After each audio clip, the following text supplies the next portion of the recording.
Hello. Hello. Miriam, are you there? Hi there. I'm here. Okay. Can you hear me? We can hear you. Go ahead and get started. Okay, great. Thank you. I want to thank everybody for getting on the call and with such short notice. It's great to see many of your faces. I hope you and all your families are doing well, are safe and well. It's a really difficult time. We have about 30 minutes, and I think we really want this to be a conversation and a discussion with all of you about the difficult time ahead of us. But I think what we know, I think in terms of purposes and what we were hoping we could do today is, one is engage in conversation, two, begin to think strategically together about the future needs to look like, or think about a process that we can continue to engage in these conversations, because I think as you're all seeing with the current reality, we are, operating with a lot of uncertainty in our field, the budget environment, and how our system and critical services for children and families are going to be impacted by this very difficult budget situation. I'll start by saying, from our perspective, we need, we're committed to, as the Early Learning Division, to being, one, transparent and communicating with you and get your input on that around the situation as it evolves and as we learn more. If I can share where we are right now, and happy to answer questions about what we know and what we think, the dynamic will be between governor's office and sort of potentially legislature. But again, there's a lot of uncertainty with respect to how all of this will play out. But this was obviously just an exercise, that we all had to go, all agencies had to respond to. But exercise or not, I think we all recognize we're in a cut environment now.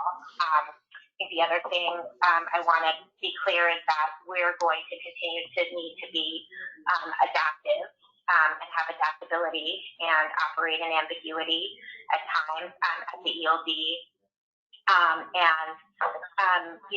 Look at and be able to be responsive to context in terms of shifting priorities. And so I think that that's something that we'll have to do and be able to do together. With respect to our time, we could talk about kind of some of the, to give you some overview around kind of some of the cuts that were spelled out in the letter, or we could just use the time and kind of dive into questions. I'm open kind of to either. If you have specific kind of questions about the policy, we'll try to do our best to sort of answer them, especially or anything that we could clarify or was confusing about what you read in the letter.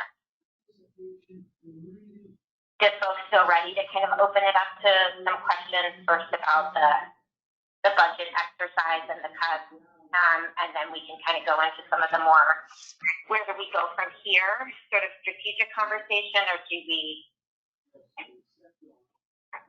you want me to kind of do an overview? This is Lisa.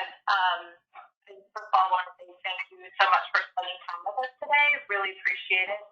I know I personally had a question regarding on the allotment reduction around grant and aid, and I wasn't really clear. I'm sure the parents for somebody else, but I was not sure what was included in that.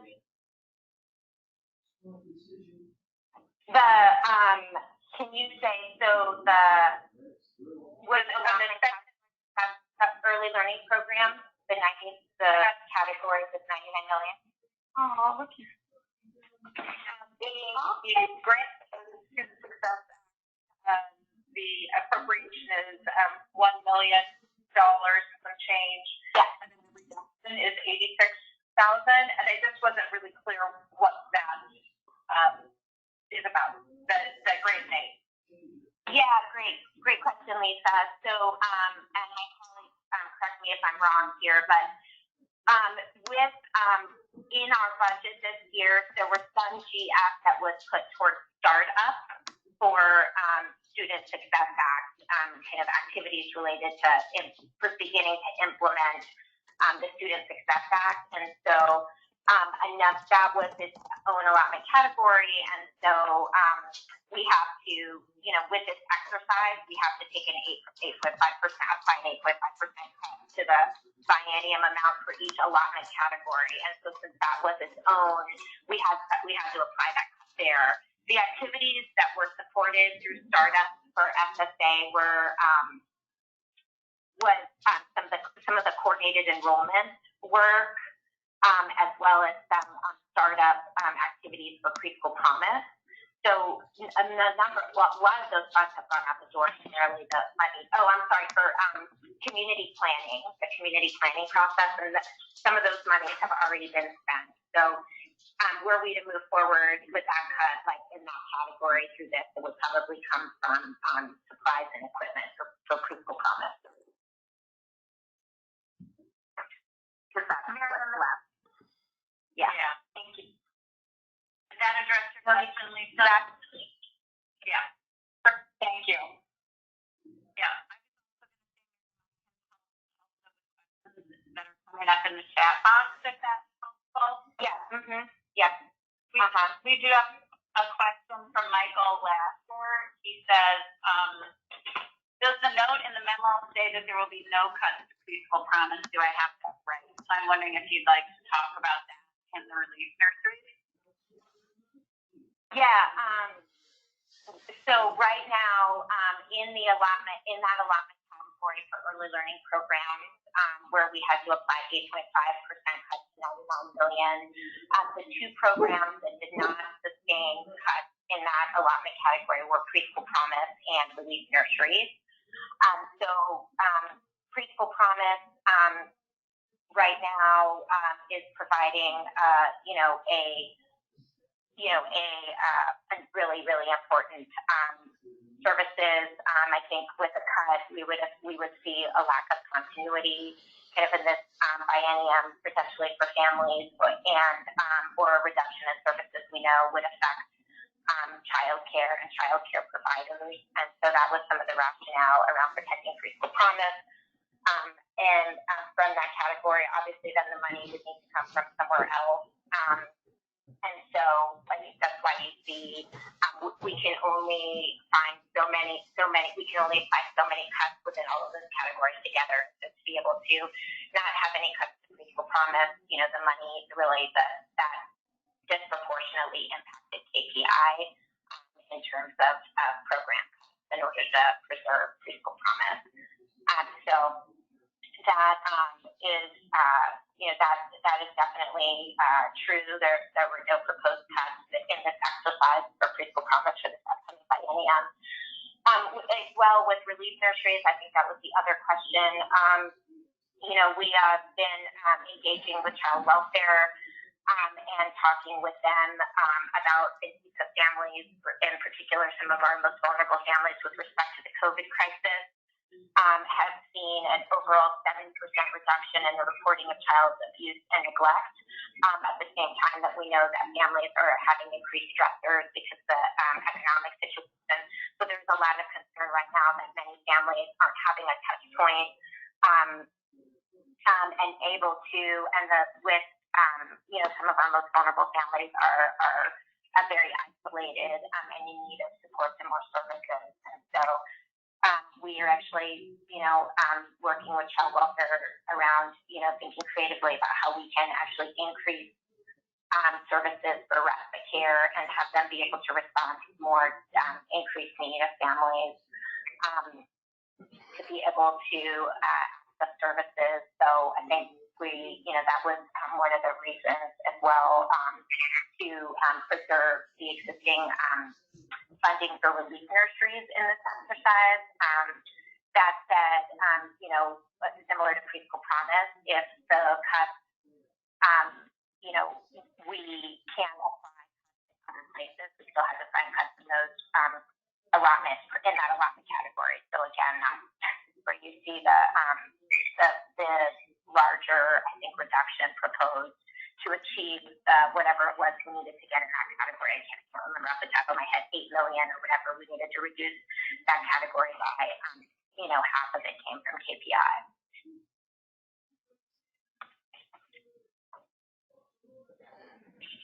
There's another question in the chat box, Miriam, from Dorothy. Is the current slot allotment for Promise in GF?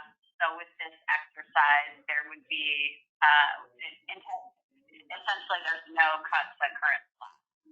So right, the 1,300 or so slots.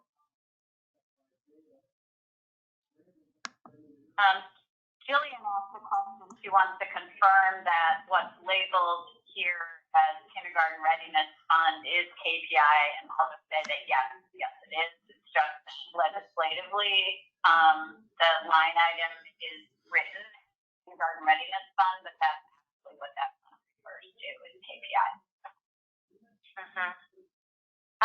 There's another question, Miriam, from Evan Weaver.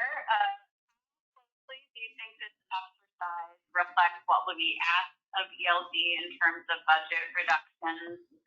For example, do you expect to see more detailed guidance to come from the governor's office or the legislature? Yeah, great. Really great question.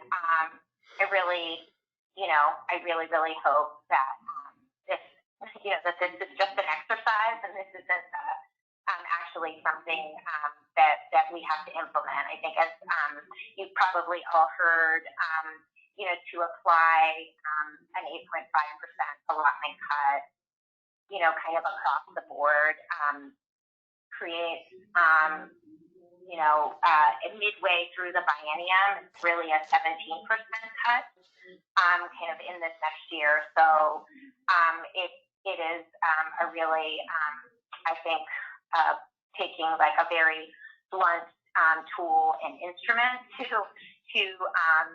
to our budget, and I think doesn't, but it is the only tool that the governor has to be able to think about how to deal with our declining revenue situation. And so, I would plan and would think about the reality is that we will be in a scenario in this upcoming biennium of budget cuts.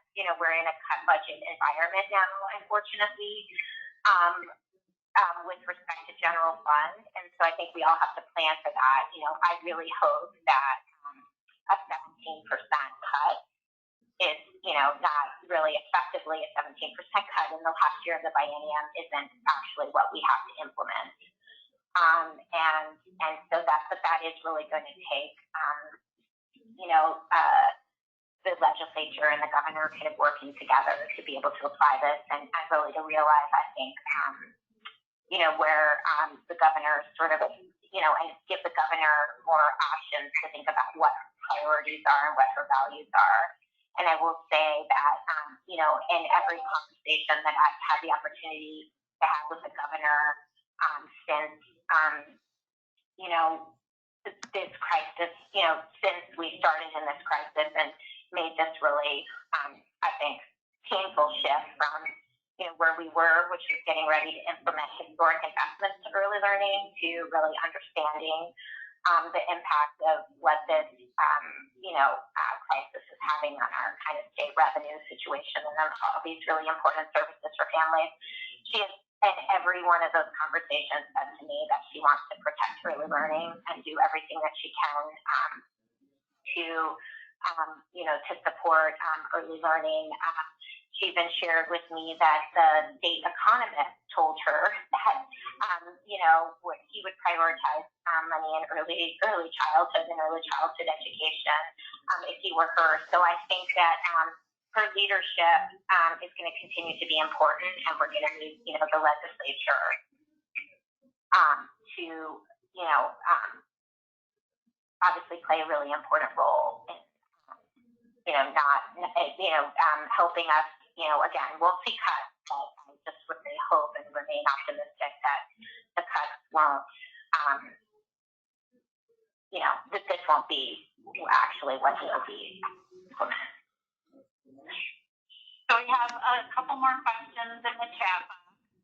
Michael Lasher is inquiring, with this reduction in KPI, will there be essentially funding for the second year of the biennium? And I can answer that, and that would be no. I mean, it would end funding for KPIs in the second year of the biennium. Pause, I think, is how we describe it, because, of course, that wouldn't be our intention that KPI would never be funded again. But in this scenario exercise, we did make that decision for the reasons that Miriam talked about. Here's another question, Miriam, from Beth. She says, I've heard speculation that the legislature is going to wait until August or September to pass an updated budget. Do you happen to know anything about that? And if so, how would that impact contracting with preschool providers on July 1st? Great question. I think that we will be, we're waiting kind of direction on that. So I guess on the first part, on August or September, I mean, I think that there's a lot of different, speculation kind of with legislators. I hear some interest in having a special session in June. I hear other, interest in having a special session in August or September. I think, the governor obviously also going to play kind of a role in that timing. What I have heard about sort of more of the August to September timeline is like a hope potentially that the May revenue forecast will be brutal, but that there will be, maybe somewhat of a better outlook. Not, like everything's going to go back to normal, but as well, I think it's really being able to understand where, if there will be more assistance at the federal level, in particular for states and counties, for public education. And so I think as some of those things are, more time will, including understanding what kind of federal revenue will come into the state may help with, will obviously sort of change the context of the situation about how much we actually do have to cut back than if we were to work in June. So it just sounds like, to cut to the chase, it's just a conversation right now about like when is the right time and when will we know and have kind of when will the legislature and the governor have the information to actually kind of make the best decisions and determination. So I think a lot of that is being worked out. That said, we, as all of you know, with the second part of your question, Preschool Promise, are moving forward, until we are directed otherwise, with the application review processes, the scoring, whether that's because ultimately we are awarding, 1,300 slots, which is current service level, some reduction that happens or some expansion, because, what this exercise does not include is, at this point is, and nor do we have any certainty around what will happen with the corporate activities tax, and resources and what dollars ultimately will be available, for Preschool Promise. We are going to hope that between the time it takes for us to do this in May, to make our award decision, and before we kind of wrap that up, we have further direction about both the, corporate activities tax resources and what potential cuts will look like to GF. So it's a very, really, really difficult situation. I know there are more questions in the chat and we're running out of time, but is there anything kind of related to KPI? Because I think strategically I really want us to have a conversation about KPI. Obviously it's just the biggest cut in that allotment category. And so, Joan, did we get any more questions about KPI or? Yeah, well, a question from Adam asking, basically saying that, the grant as they stand now end June 30th, and so many folks, I'm sure not just Adam, have maybe been negotiating contracts for next year already, and he's wondering about what we would advise associated with that. I don't know if you have any thoughts on that. Yeah, I think, again, we are right now, all we really did was complete an exercise and give information to the governor's office about essentially, across the board cuts in each of our allotment categories. So this isn't, to this date, being transparent, this is not a plan we are preparing to implement right now in terms of amending contracts. So we can continue, like that is noted, and we can continue to say, as we know more information, tell you and share that with you around what that actually means for your work.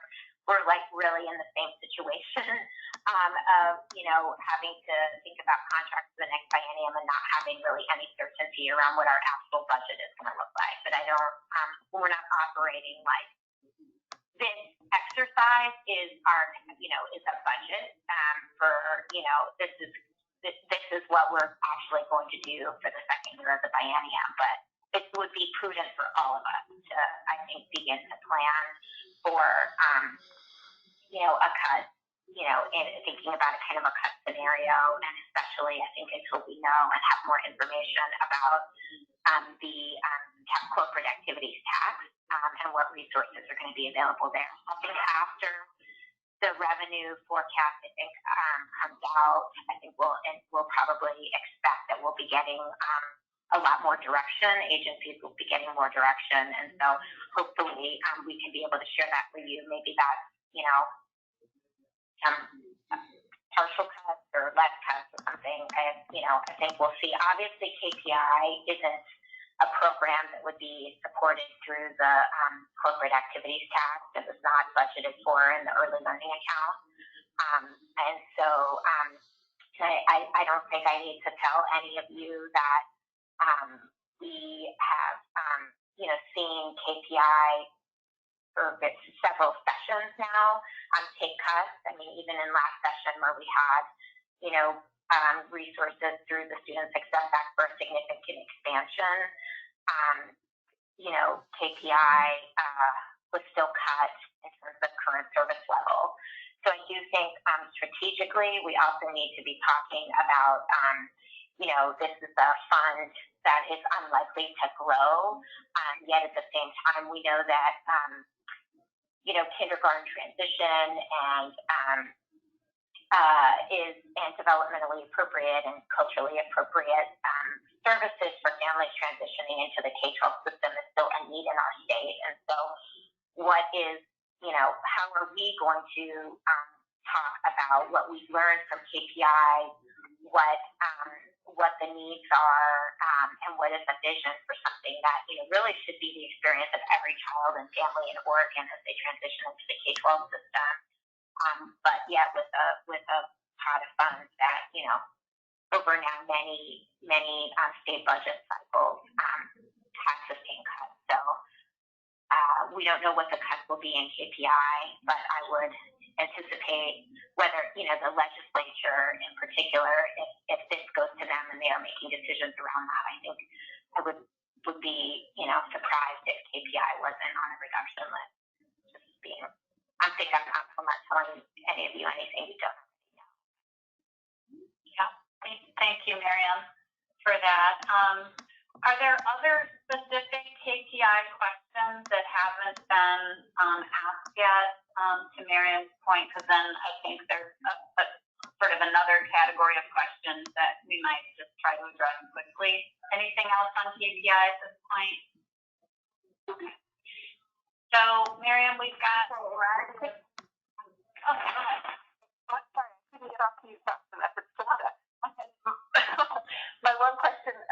KPI is just on a conservative level, as we're kind of holding the place for all of this, does it make sense to think that 1 year of the full biennial grant we could continue to make plans for, like, or should we just, I mean, how, I know you can't give direct guidance, but I'm just trying to think, like, how to plan. Yeah. I guess, is a year of funding kind of held harmless in KPI, or are we talking that it could be even more significant than that? I'm trying to understand your question. So in response, Well, there's, like, for instance, in my hub, there's $142,000 that goes over the full biennium art grant. And so I'm trying to think, like, we know that there's a giant cut to that. To apply the percentage based on the model that we're looking at, I can apply a percentage to that and just imagine that a portion of that would be held, or, and plus we pulled out part of it, but we have a plan for the second half of the biennium. I'm just trying to think, like, how to make it practical. And maybe it can't be right yet. Yeah. Denise, I don't know if you could help on. Yeah. I think that the cut represents year 2, right? If you look at the full allocation for KPI, it's double that. So the cut would be year 2. So if you had things that you were expending in year 1 and you've expended those dollars, you're fine. But I think for back to Adam's question as well, year 2 funding, you should look at a likely reduction to that and the possibility of that.